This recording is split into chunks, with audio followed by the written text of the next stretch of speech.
What's the meaning of Babycham?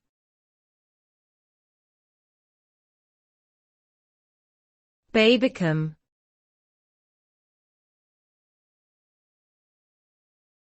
Babycham.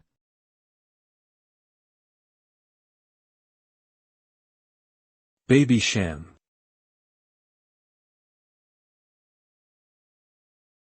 Babycham.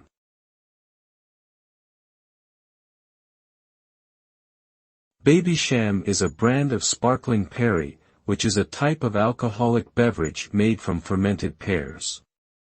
It was first introduced in the UK in the 1950s and became popular as a low-alcohol alternative to champagne.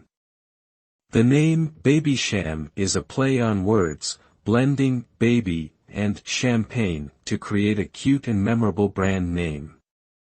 Today, Babycham is primarily marketed as a nostalgic brand, appealing to consumers who remember it from their youth or who appreciate its retro charm.